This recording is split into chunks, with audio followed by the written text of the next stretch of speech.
तो आज हम लोग पढ़ेंगे ब्लड सर्कुलेशन। पिछले दिन हम लोग पढ़े थे ट्रांसपोर्टेशन। ठीक है, ट्रांसपोर्टेशन है क्या? जैसे पिछली वीडियो में पौधों के अंदर ट्रांसपोर्टेशन कैसे होता था, और ट्रांसपोर्टेशन के जो टाइप होते हैं, यानी जो परिवहन होता है, परिवहन के जो टाइप होते हैं कई टाइप से। जैसे भोज्य पदार्थों का परिवहन आपने न्यूट्रिशन पढ़ा है, और गैसों का परिवहन जो आपने रिस्पायरेशन पढ़ा है। ठीक, तो ये सब हम ट्रांसपोर्टेशन में कुछ चीज़ें पढ़ चुके हैं। अब आपकी अगली टॉपिक आती है ब्लड सर्कुलेशन। ब्लड शरीर के अंदर जो रुधिर है वो कैसे परिवहन कर रहा है, पूरे शरीर के अंदर कैसे जा रहा है। देखिए, हम लोग पढ़ते हैं हार्ट के बारे में। हार्ट क्या है? इसको हिंदी में बोलते हैं वेस्म, सॉरी हृदय कहा जाता है। और इस हृदय का जो भार होता है वो 300 से 350 ग्राम होता है। अगर स्वस्थ मनुष्य में अगर देखा जाए पुरुषों में, तो हृदय का जो भार होता है वो 300 से 350 ग्राम का होता है। और स्त्री में अगर इसका भार देखा जाए तो वो 250 से लेकर के 300 ग्राम तक होते हैं। ये हृदय जो होते हैं दो मेम्ब्रेन यानी दो झिल्लियों से बने हुए होते हैं, जिसको पेरिकार्डियम मेम्ब्रेन कहा जाता है। ठीक, तो ये पेरिकार्डियम मेम्ब्रेन से बनी हुई एक मसल संरचना होती है, यानी एक मांसल संरचना होती है, जिसको मस्कुलर स्ट्रक्चर कहा जाता है। तो ये जो मस्कुलर स्ट्रक्चर होते हैं इसमें दो भाग, एक सुपीरियर वेना केवा और उसके बाद इंफीरियर वेना केवा। इसको बोलते हैं अग्रमहा, ठीक,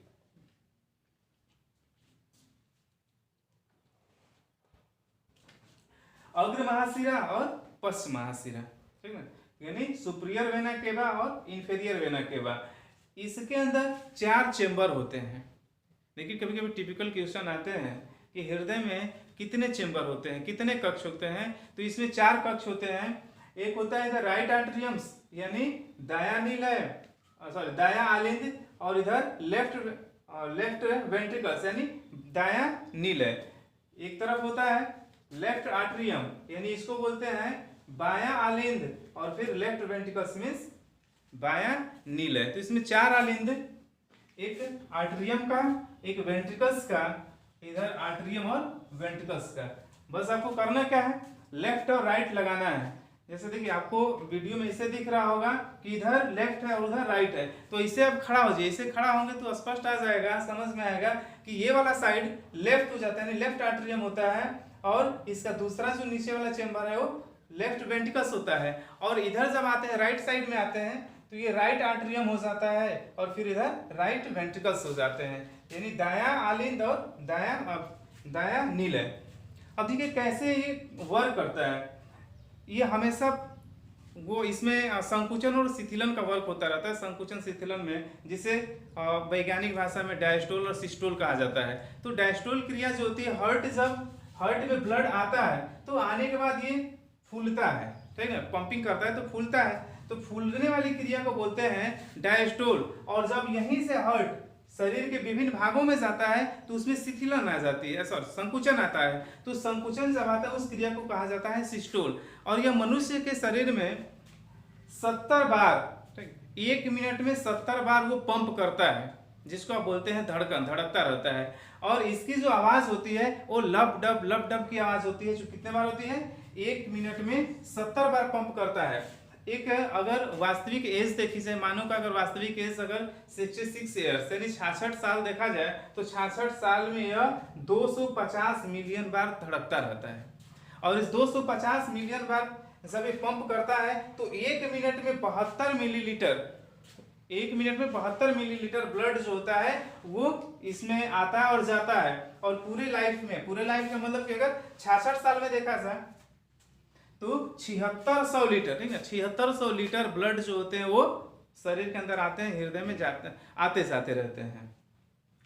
अब देखिए इसमें किस तरह से वर्क होता है। जैसे आप बैठे हुए हो, सोए हुए हो, हृदय हर समय काम कर रहा है। तो अगर बैठे हुए हैं, सोए हुए हैं, तो काफी रिलैक्स मूड में है, यानी विश्राम अवस्था में। उस समय हृदय जो होते हैं वो 10%, ठीक है, हृदय जो होता है ब्लड को 10% फ्लो करता है शरीर के अंदर। अगर आप बैठे हुए हो, रिलैक्स हो, उस कंडीशन में 10% ब्लड जो होता है वो फ्लो करता है, यानी हृदय की जो गति होती है वो कुछ कम होती है। लेकिन जैसे आप चलते हो, ठीक, चलते हैं, दौड़ते हो, तो उस समय हृदय जो होता है वो 20% वो क्या कर रहा है, ब्लड को फ्लो कर रहा है, शरीर के अंदर जा रहा है। इसका मतलब हृदय क्या कर रहा है, हल्का सा वो उसकी जो गति है वो तेज होती है। या फिर कोई हार्ड वर्क करते हैं, ठीक है, कोई हार्ड वर्क करते हैं, जॉगिंग कर रहे हो, बहुत तेजी से दौड़ रहे हो, कोई मतलब हार्ड गेम अगर हो रहा हो, तो उस कंडीशन में ब्लड जो होते हैं 30% हृदय जो होता है ब्लड को क्या करता है, फ्लो करता है। यानी इस समय हृदय की जो गति होती है कुछ तेज होती है। अब देखिए इसमें जो चेंबर होते हैं, right atriums, right ventricles, left आर्टरियम्स और लेफ्ट वेंट्रिकल्स। अब शरीर के अंदर कैसे गैसों का, ठीक है, गैसों का कैसे एक्सचेंज करता रहता है, इधर उधर करता है। इसमें ये वाला भाग जो होता है ये धमनी होती है, और इस धमनियों के अंदर, बॉडी के अंदर जब आप रिस्पायरेशन कर रहे हो, श्वसन कर रहे हो, तो श्वसन के समय आपने श्वसन में आपको पढ़ाया गया था कि फेफड़े के सबसे अंदर के तरफ ओल्व्यूल्स पाए जाते हैं, एल्व्यूल्स, और वो एल्व्यूल्स जो होते हैं वो ऑक्सीजन को कैरिड करके और ब्लड में उसको मिला देते हैं। तो यहाँ पर ये धमनियों के माध्यम से ब्लड गैस जो होते हैं वो कहाँ है, धमनियों के माध्यम से यहाँ CO2 गैस, ठीक ना, धमनियों में CO2 गैस आता है, और ये CO2 गैस आते कहाँ है, सबसे पहले तो राइट आर्टरियम्स में, यानी दाया आलिंद में यहाँ ब्लड आकर के भर गया। अब यहाँ से ब्लड के भरने के बाद यहाँ एक वाल्व होता है, ठीक ना, ये जो आप भाग देख रहे हैं एक भाग वाल्व कहा जाता है, कपाट लगी हुई होती है, और ये कपाटें जो होती हैं ब्लड के प्रेशर से, ठीक ना, जब रुधिर का दबाव होता है तो रुधिर के दबाव से ये कपाट जो होते हैं, वाल्व जो होते हैं, खुलते हैं, और खुलने के बाद ब्लड जो था धीरे धीरे किस में भरने लगता है, तो राइट वेंट्रिकल्स में भरने लगता है, ठीक है। यानी यहाँ ये अशुद्ध रुधिर है। अशुद्ध रुधिर का मतलब कि ऐसे रुधिर जिसमें कार्बन डाइऑक्साइड की मात्रा हो, ठीक ना, उसको बोलते हैं अशुद्ध रुधिर, यानी इसको बोलेंगे डीऑक्सीजनेटेड ब्लड।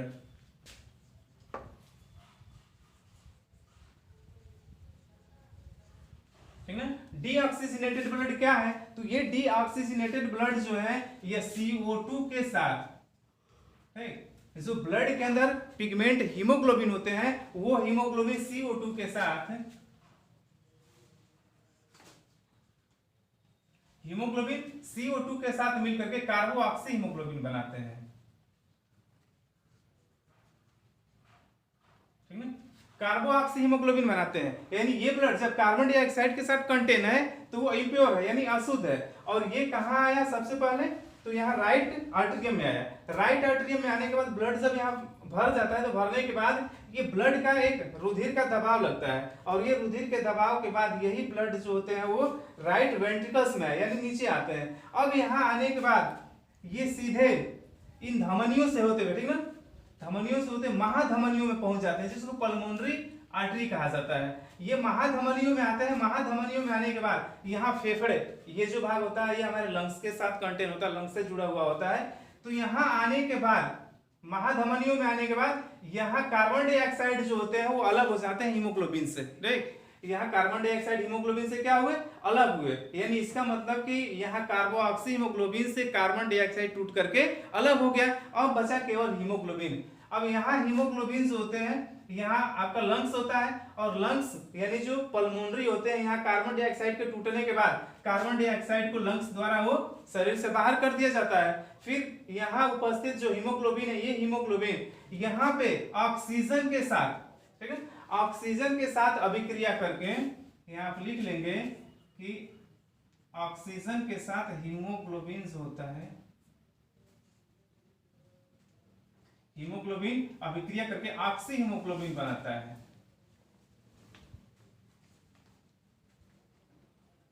ठीक है। देखिए यहाँ ऑक्सीजन के साथ, यहाँ तो कार्बन डाइऑक्साइड के साथ अगर टूट गया, और कार्बन डाइऑक्साइड के साथ टूटने के बाद ये कार्बन डाइऑक्साइड शरीर से बाहर निकल गए, और फिर वहीं पे हीमोग्लोबिन ऑक्सीजन के साथ अभिक्रिया करके क्या बना लिया, ऑक्सी हीमोग्लोबिन बनाया। और ऑक्सी हीमोग्लोबिन जो होते हैं वो शुद्ध रुधिर होता है। अब ये सिराओं के माध्यम से, ठीक ना, सिराओं के माध्यम से, फेफड़े से सिराएं जुड़ी हुई होती है, सिराओं के माध्यम से आते हैं लेफ्ट आर्टरियम में, ठीक, ध्यान दीजिएगा, लेफ्ट आर्टरियम में आए। अब यहाँ लेफ्ट आर्टरियम में शुद्ध रुधिर आता है, और शुद्ध रुधिर जब लेफ्ट आर्टरियम यानी इसको कहेंगे बायां आलिंद, बायां आलिंद में जब रुधिर आता है तो यहाँ भी एक कपाट लगा हुआ होता है, ठीक है, वाल्व यहाँ भी होते हैं। अब इसके प्रेशर से यानी यहाँ रुधिर के प्रेशर से ये वाल्व जो होते हैं ओपन होते हैं, खुल जाते हैं, और खुलने के बाद ये ब्लड जो होते हैं लेफ्ट वेंट्रिकल्स में भर जाते हैं। लेफ्ट वेंट्रिकल्स में भरने के बाद अब ब्लड यहाँ से रिटर्न होते हैं किधर की तरफ, तो सिराओं की तरफ। अब इधर से ब्लड जो होते हैं वो सिराओं की तरफ वो रिटर्न होकर के, और ये सिराएं जो होती हैं शरीर के हर एक भागों में फुली हुई होती हैं, यानी ये सिराएं जो हैं,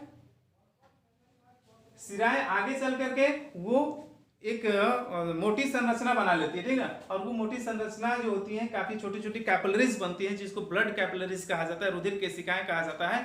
और रुधिर केशिकाएं उस रुधिर को लेकर के पूरे शरीर में वो डिस्ट्रीब्यूट कर देती है, यानी यहाँ से रुधिर जो है पूरे शरीर में पहुंच जाता है। अब देखिए एक चीज और आता है यहाँ कि जैसे यहाँ से ब्लड रिटर्न होकर के आया, और ये ब्लड ऑक्सीजनेटेड ब्लड है, यानी ऑक्सीजन के साथ अभिक्रिया करके आया हुआ है। अब ऑक्सीजन के साथ जो अभिक्रिया करके ब्लड आया हुआ है, यहाँ एक प्रेशर लगता है, और वो प्रेशर इतना तेज होता है कि अगर उसको हम स्फैग्नोमैनोमीटर से मापा जाए,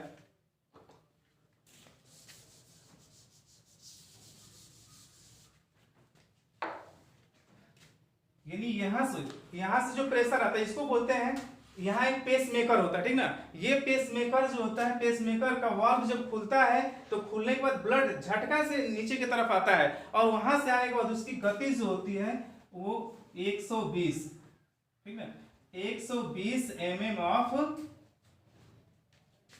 मरकरी, ठीक है, यानी वो कितना तेज आता है, तो उसकी गति जो होती है 120 mm होती है, और 120 mm ऑफ मरकरी का मतलब होता है पारा, ठीक ना, मरकरी का मतलब पारा होता है। जैसे आप ब्लड प्रेशर जब नापते हैं डॉक्टर, तो डॉक्टर ब्लड प्रेशर नापते हैं तो आपके हाथ के अंदर वो जो स्फैग्नोमीटर लगाया जाता है, वो स्फैग्नोमैनोमीटर जब उसके अंदर हवा प्रेस किया जाता है, तो हवा जब प्रेस किया जाता है तो वो हमारे कहते हैं ना कि वो नाड़ी के गति को क्या कर रहा है, नाप रहा है। तो नाड़ी के गति को नापने का मतलब क्या है कि जो पल्मोनरी वेन्स हैं, ठीक ना, ये जो महाशिराएं हैं, महाशिराओं से ब्लड जो है वो किधर की तरफ आ रहा है, लेफ्ट आर्टरियम में, और लेफ्ट आर्टरियम में आने के बाद यहाँ पेसमेकर जो होता है वो पेसमेकर से ब्लड कहाँ चला आता है, लेफ्ट वेंट्रिकल्स में, और लेफ्ट वेंट्रिकल्स में जब ब्लड आता है तो झटका से आता है, गति से आता है, और वो गति कितनी होती है, 120 mm की होती है। तो ब्लड प्रेशर सामान्य कितना होना चाहिए, 120 होना चाहिए, ठीक ना, 120 mm का होता है, जो पारा जिसमें मशीन में पारा चढ़ करके कहाँ चला जाता है, 120 mm पे चला जाता है। अब जब यहाँ से ब्लड रिटर्न होकर के सिराओं के माध्यम से पूरे शरीर में पहुंचता है, तब ये इसके अंदर सिस्टूल क्रिया होती है। सिस्टूल का मतलब होता है संकुचन, यानी जब संकुचन की क्रिया होती है तो संकुचन की क्रिया में हृदय जो होता है वो 80 mm ऑफ मरकरी, ठीक ना, 80 mm ऑफ मरकरी, यानी जब वो डायस्टोल हुआ, डायस्टोल का मतलब कि जब ब्लड हृदय के अंदर आए, ठीक ना, हृदय के अंदर आए तो कितने में, 120 mm, यानी डायस्टोल वाली क्रिया हुआ। और जब यहाँ से हृदय से ब्लड जो है वो सिराओं के माध्यम से शरीर में जाने लगे, तब उस समय हृदय के अंदर संकुचन हुआ, और संकुचन कितना था, 80 mm का था। यानी आपका जो ब्लड प्रेशर अगर लो हो, लो हो तो कितना हो, 80 हो, अगर सामान्य पे हो तो 120, यानी कह लेंगे कि 80 और 120 के बीच में अगर आपका ब्लड प्रेशर हो तो आप सही हैं। अगर इससे अधिक जाता है, 120 से अगर अधिक जाता है, 120 से अधिक जाने का मतलब उस समय ये पल्मोनरी वेन्स यानी महाशिराओं से ब्लड इसका मतलब बहुत तेजी से आ रहा होगा, या फिर इनके वाल्व जो है ये अधिकतर 40 से 45 एज के बाद जाकर के, ठीक ना, 40 से 45 एज के बाद जाकर के पल्मोनरी वेन्स जो होती हैं वो संकरी होने लगती है। संकरी होने का मतलब कि वो पतली होती हैं, और पतली होने के बाद उसमें ब्लड प्रेशर जो होता है, ब्लड जो आते हैं वो ब्लड का फ्लोइंग, ब्लड का जो रुधिर का बहाव जो होता है, ये रुधिर का बहाव काफी तेज होता है, और रुधिर का बहाव काफी तेज होने कंडीशन में ये उतना ही झटका से वो वाल्व खुलते हैं, यानी पेसमेकर यहाँ से ओपन होता है, जो जिसकी गति क्या होती है, अधिक हो सकती है, यानी 120 से अधिक होता है। या फिर यहाँ से रिटर्न होने के समय, ठीक है, रिटर्न होने के समय ये जो सिराएं हैं, सिराओं के, ठीक, ये जो सिराओं की भित्तियां जो होती है वो संकरी होने लगती हैं, जिससे ब्लड यहाँ बहुत धीमे गति से शरीर के अंदर पहुंचता है। तो उस समय ये ब्लड प्रेशर जो होते हैं यानी लो जो होता है वो 80 से भी कम, ठीक ना, 80 से भी कम होने लगता है। तो उस समय जब 80 से अगर रुधिर का बहाव अगर 80 mm से कम हो जाए तो आपका ब्लड प्रेशर लो है। अगर 120 mm से अगर क्या हो जाए ऊपर उठ जाए तब आपका ब्लड प्रेशर क्या है, अधिक है। अब देखिए हार्ट अटैक में होता क्या है कि हार्ट अटैक वाली क्रिया में जैसे होता है ना कि पेसमेकर या फिर ये वाला पेसमेकर, क्योंकि गार्ड ने पहले से ही हमको पेसमेकर दे रखा है शरीर के अंदर, तो जो भी ये हार्ट के अंदर पेसमेकर दे दिया है तो हार्ट में जो पेसमेकर है इसका काम है कि यह रुधिर के बहाव को कंट्रोल करे, उसको ले जाए। अगर वो कहीं ना कहीं किसी न किसी कारणवश अगर खराब हो जाए पेसमेकर, हृदय की गति जो होती है वो बढ़ जाती है, तो हृदय गति बढ़ने के कारण हार्ट अटैक होने के चांस बने रहते हैं। तो उस समय होता क्या है कि वो आर्टिफिशियल पेसमेकर का यूज किया जाता है, ठीक ना, यानी कृत्रिम, मानव द्वारा कृत्रिम वो पेसमेकर का यूज किया जाता है। और इसी पेसमेकर के जगह पर, ठीक, यानी जो पेसमेकर पहले से हमारे शरीर के अंदर है उसी पेसमेकर के जगह पर क्या कर दिया जाता है, वो पेसमेकर लगा दिया जाता है। अब देखिए पेसमेकर का वर्क होता है क्या, तो पेसमेकर एक प्रकार का वो इलेक्ट्रिसिटी, ठीक है, इलेक्ट्रिसिटी फ्लो करता है, यानी वो उसमें से एक विद्युत उत्पन्न होता है। जैसे आपने टीवी में फिल्मों में देखा होगा कि सब कोई वो हार्ट का जो पेशेंट होते हैं, हार्ट का पेशेंट का जब हार्ट अटैक आता है तो उसका जो ब्लड मापा जाता है तो उसमें एक तरह का ये वेव लेंथ आता है, सो कभी घटता है कभी ऐसे होता है, ठीक, ऐसे होता रहता है। ये इलेक्ट्रिसिटी है ना, यानी ये एक वैद्युत है। और ये वैद्युत कौन उत्पन्न करता है, तो यहाँ पेसमेकर उत्पन्न करता है, ठीक ना, पेसमेकर यहाँ वैद्युत उत्पन्न कर रहा है वो। तो उस समय ये पता चलता है कि अगर काफी हाई प्रेशर आ रहा है, ठीक है, हाई प्रेशर है तो इसका मतलब कि आपका जो पेसमेकर है वो ब्लड का फ्लोइंग काफी तेजी से हो रहा है, ठीक ना। तो ये जैसे यहाँ बाएं तरफ, ठीक है, लेफ्ट साइड में वो लगाए जाते हैं, मशीन लगाए जाते हैं, टीवी स्क्रीन पे देखा जाता है कि हार्ट की आपकी गति क्या चल रही है, आपके अंदर जो इलेक्ट्रोसिटी है यानी जो वैद्युतता है, ये वैद्युत कितनी गति से वो शरीर के अंदर बन रहा है, यानी विद्युत को बनाने के लिए शरीर के अंदर जो इलेक्ट्रिसिटी होती है उस इलेक्ट्रिसिटी को बनाने के लिए हमारे शरीर के अंदर पेसमेकर होता है, वो पेसमेकर वर्क कर रहा है। तो अगर पेसमेकर खराब हो जाए, किसी न किसी कारणवश अगर खराब हो जाए तो उस कंडीशन में डॉक्टर क्या करते हैं, तो अलग से, ठीक ना, यानी जो आर्टिफिशियल पेसमेकर होते हैं उसको लगाया जाता है। अब देखिए ये हार्ट का वर्क रहा, ठीक ना। तो ये हार्ट के वर्क के बाद आते हैं हम थोड़ा सा यहाँ रक्त वाहिकाओं के पर, ठीक, रक्त वाहिकाओं को मतलब कि हमारे शरीर के अंदर वो वाहिकाएं जो होते हैं, रक्त वाहिकाएं जो ब्लड वेन्स जो होते हैं, ये शरीर में पूरे रुधिर को क्या करते हैं, फ्लो करते हैं। तो ये रक्त वाहिकाएं इसमें 3 भाग होते हैं, आर्टिकल्स यानी धमनियां, रक्त कोशिकाएं और शिराएं। तो देखिए ये आर्टिकल्स जो होते हैं यानी आर्टिकल्स, धमनियां जो होती हैं, ये धमनियां ये कैरिड करती हैं ऑक्सीजनेटेड ब्लड को, ठीक ना, यह ऑक्सीजनेटेड ब्लड को कैरिड कर रही हैं।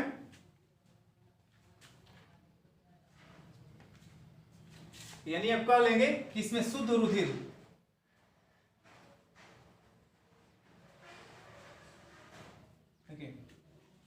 अब कहेंगे कि यहाँ धमनियों में डीऑक्सीजनेटेड ब्लड था, तो अपवाद माना जाता है। अपवाद इसलिए माना जाता है कि यहाँ धमनियां शुद्ध रुधिर को कैरिड कर रही हैं, ठीक है, यानी यहाँ जो शुद्ध रुधिर है, जो ऑक्सीजनेटेड जो ब्लड है वो ऑक्सीजनेटेड ब्लड को, ठीक, ऑक्सीजन के साथ कंटेन ब्लड को ढो रहा है। यहाँ रक्त केशिकाएं, तो ये धमनियां जो होती हैं, धमनियां आगे की तरफ चल करके कई भागों में बंट जाती हैं जिसको हम रक्त केशिका कहते हैं, ठीक ना। अब ये रक्त केशिकाओं का काम होता है कि यह हृदय से रुधिर को, ठीक ना, हृदय से रुधिर को पूरे शरीर में पहुंचाना। रक्त केशिकाओं का यानी जो ब्लड कैपिलरीज होती हैं उनका काम होता है कि यह हृदय से रुधिर को लेकर के, यानी इसका मतलब कि यहाँ लगी हुई होंगी, ठीक है, ये जो कैपिलरीज होंगी, ये कैपिलरीज यहाँ लगी, ब्लड कैपिलरीज यहाँ लगी हुई होंगी, और ये ब्लड कैपिलरीज है यह रुधिर से, हृदय से रुधिर को लेकर के पूरे शरीर में क्या कर रही हैं, फ्लो कर रही हैं। उसके बाद ये जो ब्लड कैपिलरीज होती हैं ये आगे के तरफ बढ़ करके काफी छोटी छोटी संरचनाओं में डाइवर्ट हो जाती है, यानी वो विभाजित हो जाती हैं, जिसको शिरा कहा जाता है। अब शिराएं जो होते हैं यहां देखा जा रहा है कि डीऑक्सीजनेटेड ब्लड को कंटेन करता है, ठीक ना, यानी यह अशुद्ध रुधिर को शरीर से, ठीक, अशुद्ध रुधिर को शरीर से कहां लेके आता है, हृदय तक लेकर आता है, ठीक है, यानी यहाँ वेन्स यानी शिराएं जो है, यह शिराएं अशुद्ध रुधिर का मतलब कि इसमें रुधिर के अंदर कार्बन डाइऑक्साइड की मात्रा है, उस कार्बन डाइऑक्साइड को क्या करता है, वो पूरे शरीर में हार्ट तक लेकर के आता है, और उसके बाद यहाँ धमनियां जो है अशुद्ध रुधिर को कैरिड करती हैं, ढोने का काम करती हैं। यहाँ ब्लड कैपिलरीज जो है ये हार्ट से ब्लड को लेकर के पूरे शरीर में फ्लो करती हैं। तो आई होप कि आप सब लोगों को समझ में आया होगा। अगर नहीं समझ में आया इसमें कि वो शरीर के अंदर कैसे वर्क कर रहा है, कैसे ऑक्सीजनेटेड ब्लड जा रहा है, कैसे डीऑक्सीजनेटेड ब्लड शरीर के अंदर आ रहा है, फिर या फ्लो कर रहे हैं, तो उसको कमेंट बॉक्स में कमेंट करके आप जरूर पूछिएगा। आपका जो भी वो सस्पेंस होगा, जहाँ भी अगर समझ नहीं आएगा आपको बताया जाएगा। बाकी नेक्स्ट वीडियो में जो भी इसका भाग है वो नेक्स्ट वीडियो में बताया जाएगा। तब तक धन्यवाद।